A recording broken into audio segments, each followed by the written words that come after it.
All right, so this is minimum width. We are going to be talking about what that is. Now in CSS 101, we learned about maximum width, we learned about regular width. If you don't know about max width, honestly, it's the exact same as minimum width. However, it's the opposite. So it's same, but different. Now, maximum width says an element can only have a maximum width, and it will try to go from the smallest size to that maximum width before breaking your text onto a new line. Minimum width is sort of the same, but opposite. So I can select this box here, and I can give this a border, 4 pixels, solid blue. And let's go in here and throw some lorem ipsum in here. Lorem, and then in VS Code, I just hit tab.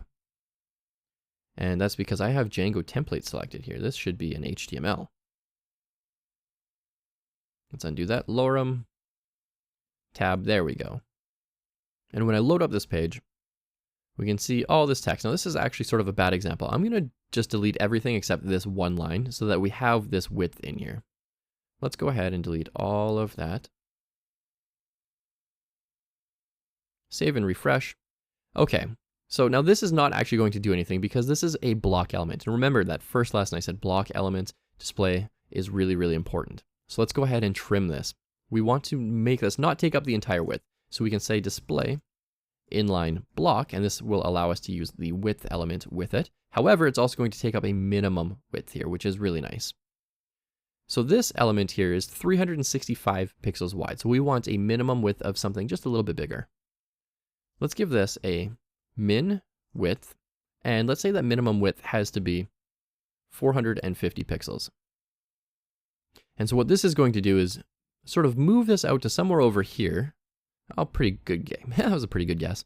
So it's going to move it over here, and if I write more text, it's going to then expand, and we can actually see this by going in here, and I'm just going to copy this line a couple of times, and you can see that it expanded all the way over. So it has that minimum width, and all I'm doing here is undoing and redoing, but it has that minimum width, so it doesn't matter if there's extra space or not, it's going to take up that minimum width. And then once it has more content, possibly too much content, what it's going to do is then move this to be 100% width. Now we can marry this with max width as well. So we can say the max width can only be somewhere out here. So let's go ahead and combine these. We can say a max width of, let's say, 500 pixels.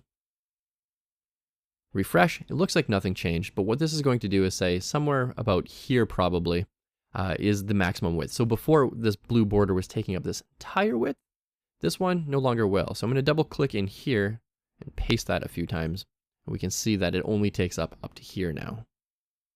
And our box element, if we go down here, 450 pixels wide is what it is by default. Up here, it's 508 pixels, and that's because it's taking up 4 pixels on either side. So 500 pixels on the inside, 400 pixels, 4 pixels on either side rather. And we can change that. Box sizing. And let's do border box, and you can actually see it's making that little 8 pixel difference.